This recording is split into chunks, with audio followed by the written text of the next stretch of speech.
Hey yo everybody, it's Voltage and we're back for DAIMA episode 12's review. Oh, let's get into it. Massive spoilers ahead, massive spoilers. I didn't put it on the thumbnail, but I'm about to talk about it now. You've been warned. Let's go.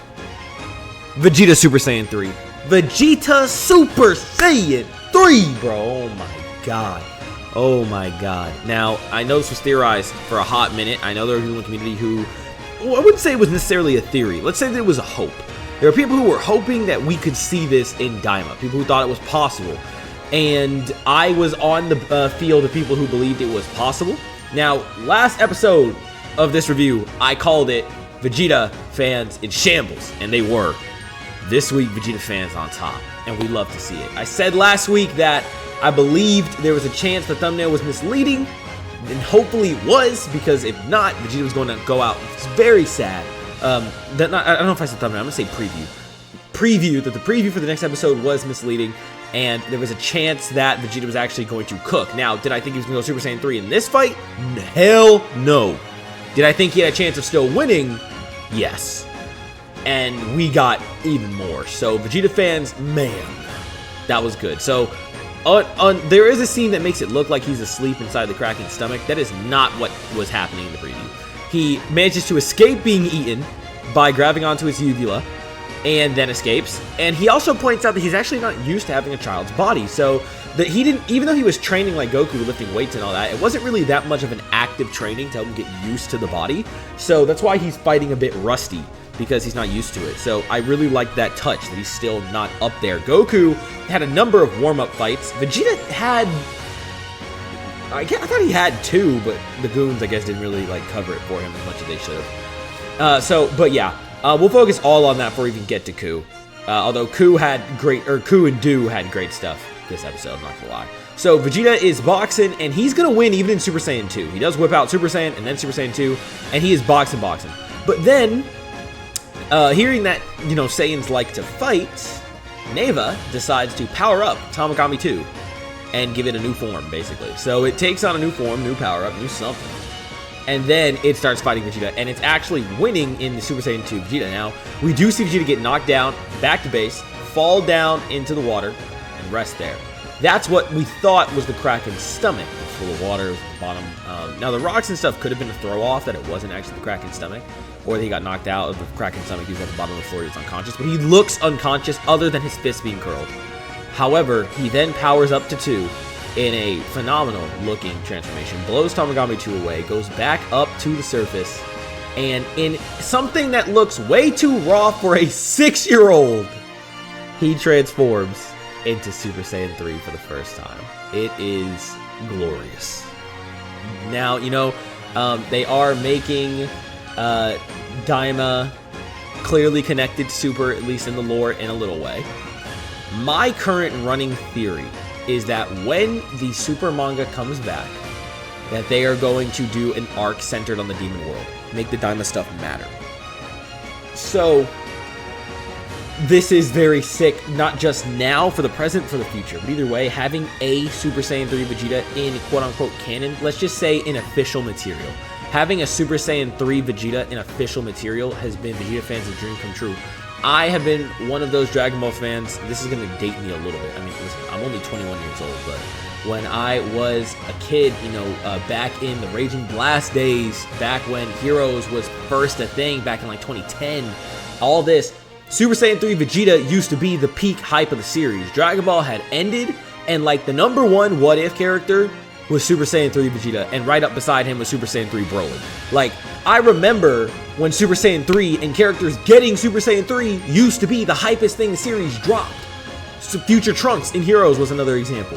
Gohan was another example in Heroes. Like, giving a character Super Saiyan 3 used to be the absolute most hype thing ever before Super and the God Forms and all that. Super Saiyan 4 was a close contender, because, you know, GT, there was still the amount of fans who either considered it canon and liked it or didn't. But giving character Super Saiyan 4 was, I would say, the closest second. Because you had Gohan getting it, you had Broly getting it. Were there even any more than that? I mean, there was always, like, fan arts and stuff. Like, in the games, I guess it was mainly those two, unless I'm forgetting something obvious. But y'all get my point. Oh, Vegito, of course. Vegito getting it. to match Gogeta, like stuff like that. It was so sick. So I still remember, my point of saying this is I still remember when Super Saiyan 3 was the pinnacle of Dragon Ball, and it used to be so hype. And seeing Vegeta get it is very nice. Now, funny enough, and I may include a picture of this. in the review. Vegeta, Super Saiyan 3, has a completely different design than he usually does. So if you look at Heroes, he's had a couple designs in there. Like with Xeno, Super Saiyan 3 Vegeta. We have the Dokkan card, Super Saiyan 3 Vegeta.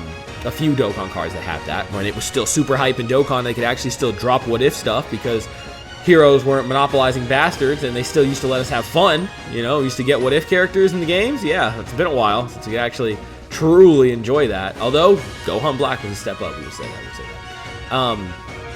But this design for Vegeta, instead of having it be a little bit more of like his base hairstyle plus the generic Super Saiyan 3 going all the way down on his body, they actually give him a completely different look where his hair is more standing up. It's like his hair standing up, reaching far back, but it doesn't fall. Like, it doesn't fall down. It doesn't fall down. So, very interesting choice. I like it though. I do. I think it's a sick choice, and I really do like the design opportunity it opens where it shows that different Saiyans reflect Super Saiyan 3 differently. And when I was curious about this, I actually went back and I looked at Super Saiyan 3 Gotenks and Super Saiyan 3 Goku because they were the two canon ones. And it really depends on which art you're looking at, but you can see that Super Saiyan 3 Gotenks' hair is different from Goku's. It's more wider, more spread, especially depending on where you're looking at it. That matches Gotenks a little bit more because of his hairstyle. Goku's is more thin, more centered down his body. And Vegeta's is this like upraised, straight back, spiky mess of Super Saiyan 3. So I very much like the idea that different Saiyans will have unique Super Saiyan 3s. I really do enjoy that. And I do think that future art of Super Saiyan 3 Saiyans who don't have it will grow to reflect this. I know obviously an example was Nappa, but like he don't have no hair, so obviously it's going to be unique, right? But these slight differences really do make a difference. And to be fair, the Vegetas who already had Super Saiyan 3 did have some stylistic differences to the other Super Saiyan 3 characters, but I would say that unlike Gotenks and Goku, who I could notice it, like, you know, subconsciously but never really thought about, unlike them, I have to say that Vegeta's is 100% the most profound difference. You cannot look at Vegeta's Super Saiyan 3 and think it is just Goku or Gotenks' hair stacked on top. It is 110% different, but I enjoy that. I do enjoy that. I'm interested to see what it would look like on an adult Vegeta, and I'm sure some fan art will imagine that soon, but very, very cool there. Very cool, very cool. I'm already 8 minutes in. I'm only talking about Vegeta. But anyway, moving on, continuing with Vegeta here, he whoops ass. Bro starts aura farming 110%. He's grabbing the weapon with 2 fingers. He's snapping it with them 2 fingers. He's nodding his head like, come on. Like, you know, let's go over here and keep fighting. He's kicking him with his arms crossed, just styling on the man. Like, bro just straight up started aura farming. It was 100% crazy. And he just knows he got it in Super Saiyan 3. Like, this battle is over before Vegeta even starts cooking. Like, it's chopped. He unleashes a crazy Gallic gun. The Gallic gun takes everything this Tamagami has to deflect it. Vegeta then comes through, similar to Goku's. I didn't even realize that at first. It's similar to when Goku did the Super Saiyan 2 Kamehameha on Tamagami 1, and then he flies through it with a punch. Vegeta's is actually a reflection of that, which I didn't pick up on at the time, but Vegeta does the Gallic gun. In this case, it gets deflected by Tamagami 2, and Vegeta is already there and decks him right in the face. It is just, it's a reflection of Goku's. That did not hit me in the moment, but I think that's sick. If you're playing the games lately, I am a Dokkan player. I'm a Legends player. We've already been getting these characters quick. There were some theories. Me and G-Freak were theorizing who is going to be coming for the Dokkan Carnival in, I don't know, a week or two? It should be, there's Carnival coming up soon, and it's Carnival LR. And we were thinking it's going to be a character who hadn't shown up yet in DAIMA. There's going to be someone from the next couple episodes. Well, my friends, I am putting my bets on Super Saiyan 3 Vegeta is coming, and that's going to be sick in all those games. People were I got this actually like low-key spoiled for me right before I watched the episode from a Sparking Zero post, which I clicked on and said, can't wait for him to come to DAIMA, and it was Super Saiyan 3 Vegeta, so, you know, I'm just going to throw my hands up there. But, still, I can't wait to see him in the game. I do think it'll be sick to see him in Sparking Zero as DLC soon enough. I think it's going to be sick to see him in the mobile games. Finally, a character who I'm really hyped for really hyped for to see add to the games. Oh, and speaking of aura farming, he then catches him. Don't ask me the physics behind this. He then catches him by like the back of his neck or top of his back and says this fight is over, or lets him give up. He's like saying that you've won. And then Vegeta drops him in the water, bro. Crosses his arms again. Like, why are you flexing? I mean, no, I get why. But let's also talk how crazy it is that Vegeta got this form in 8 months. If I remember the exact number correctly, it hasn't even been a year since Buu. He's been training alone. Bulma says he's been training alone in secret. And this dude, Vegeta, unlocked the form in 8 months. Like, is that not insane to anyone else? He got Super Saiyan 3 in 8 months. Like, this is not Super Vegeta who just took a bit of downtime to do it. This is right after Buu, and he attained the form in 8 months. Like, when Vegeta sees the form, he locks in. I think Vegeta is really good at acquiring something he knows of. I think he's always had that specialty, like with Super Saiyan 2, and now 3. I also think Blue, assuming that, well, they got it around the same time, but he was aiming for God Key, so God could be in there. Vegeta is really good when he has a goal to picture in his mind and chase after that. And Goku is really good at finding the new things. He's really good at finding the new limit, breaking the barrier to something he couldn't imagine. While Vegeta is very good at catching up to things he can see, following the goalpost, right? I think that's a nice little dynamic. They then have the little like test there, which I just thought this was so stupid, but very funny. Stupid in a good way. The whole how many biscuits does the guy get to eat? And he gives, Vegeta can't keep up with the math, so he says the answer is 0. The real answer is 3. But he then says, snakes don't eat biscuits. So that guy didn't eat any. And that's the right answer. Yo, if I had done this, if I was going to answer that question, they would have told me I was wrong because snakes don't eat biscuits. I might have had to swing again. Because I've always thought, like, these questions, what is the point of these questions to get the Dragon Ball when if you already beat the Tamagami, couldn't you just blow it up and take the Dragon Ball yourself? Like, I'm not saying you should. I'm just saying, could you not? Like, if a truly villainous, strong person was after the Dragon Balls, could they not just take it by force if they already beat the Tamagami? I don't know. I throw my hands up. Maybe there's a reason. But Vegeta claims it. They get it right. Big W. And Vegeta, funny enough, considers himself too refined to eat bugs. And this is the same guy who used to just straight up eat aliens, by the way. In his first scene, he is eating bug. Is it not bug people? I don't think so, but hold on. Let me see. Vegeta first appearance. Like, he's eating a race that I thought was like a bug-like race. I got it right here. Yeah, they're like a bug-like humanoid race. And Vegeta is munching on their arm. And now he's more refined. So, I mean, it's a sign of character growth in a way, which I do like. But it's just funny how before he could eat bug people, just straight, apparently raw, not even cooked. And then now he's too refined to eat a bug that heals you. It's very funny. We also do get a little bit of use of Panchi. I guess they want us to still feel like Panchi is useful because she fixes the engine that is busted because the thing is old, which is pretty nice.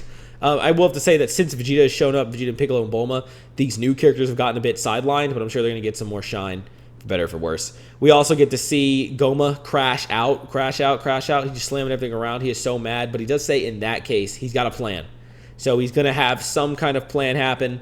And then the preview seems to be like next week is probably going to be a little bit of a downtime episode. But you never know. They can surprise us. And the episode is called Surprise. We got a Rinsu with Dragon Ball. We got the group going to the first demon world and running from giant monsters and other things and scared of it. It looks like a comedic in-between episode, but I will say that they've been deceiving us with those because that's the same thing that happened with Ku's being born. Ku being born, I believe Do as well. They looked like they were happening in downtime episodes. So pretty crazy.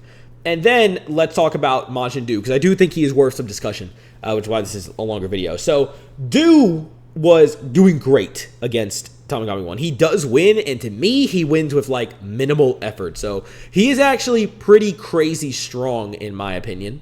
He's definitely stronger than Deborah, so he's definitely in the Majin category, and he is boxing up this Tamagami. But mid-fight, like a little baby, he decides he doesn't want to fight anymore until he gets some chocolate. He wants chocolate. And so Tamagami 1 realizes, okay, well, I'm going to just beat your ass. And so he starts beating his ass, and kind of, because even though Do won't fight back, he's running and dodging like almost every hit with no damage. Ku, who is the MVP, not the MVP of the episode, I can't give it to that over Vegeta, but the MVP of the other half of the episode, runner-up, Ku is just such an unseen goat. He runs off to go get the chocolate, gets it, tosses it, gives it to Do. Do gets his energy back. He says, all right, I'm about to whoop ass. And he puts belt to ass on Tamagami 1. Absolutely starts fondling him, destroying him, trashing him. He's clearly got this. He wins the fight. It's a very good fight, too. It's going to be certainly a little underrated with Vegeta cooking where he's cooking, but you guys get it. Like, it's good. It's good. So he does win, but then there's a test. It's the most bullshit test I've ever seen. I thought it was going to be something that just a dumb Majin couldn't do. Hell no. Goku and Vegeta would have both guaranteed failed this. Bulma would have been their only chance, and she would have had to cheat. Like we get here. Now, I thought Arinsu would be smart enough to do this. She's not. Even as a researcher, she can't do this math. But you know who can? Majin Ku. He watches the whole thing happen, whispers to Do, and says what the answer is. And gets to summon numbers, locking in the Dragon Ball. And then, to make him even more of a goat, bro, he says, you know, wasn't my assist good? And Dr. Rinsu says, she didn't even notice. She says, what? You just watched. She's such a hater, bro. Hating on my boy. And instead of getting mad or even complaining like you would think a goofy character like that would do, like, no, did you see? I gave him the answer. Ku thinks about it, smiles to himself, and says, oh, well, Toriyama has sold me again. It's only been a couple of weeks, and he is my favorite new character in the cast of all the new characters introduced in Daima. I'm going to tell you right now, he's going to die. He's going to die. I have a feeling, I hope not, but I have a feeling, because this is feeling like Gamma 2 energy all over again, and Toriyama introduces the character, and made you like him, and then he murders him. Especially when they're in this standalone stuff, man. I've seen it happen too many times. I mean, he's pretty much done the same thing with Granola, technically. And then Gamma 2, and then this. So, anyway, he was the GOAT. They got the Dragon Ball, and they're making moves. And then, you know, again, so we got three sides. Now, we do seem to have the next confrontation being the Majin, Ku, and Do brothers versus Goku and Vegeta. Seems to be the next big upcoming encounter. But Goma is working in the background. So, we have a lot of excitement ahead to see what's going to come next. And I am very hype to see what's coming. This is episode 12. We've got 8 more, 2 more months. This is also the final episode of Daima of the year. So, it's been great.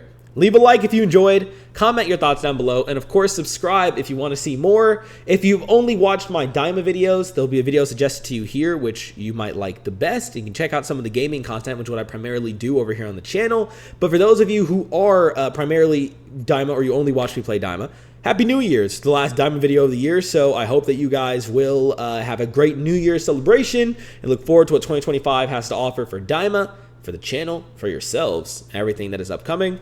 Time to be excited. I always love a new year coming around because it's opening up a lot of fun. But thank you so much for watching in general. All of you have a great day, nights, days, evenings, mornings, whatever times you're watching this. And I will see you guys next time. Voltage out.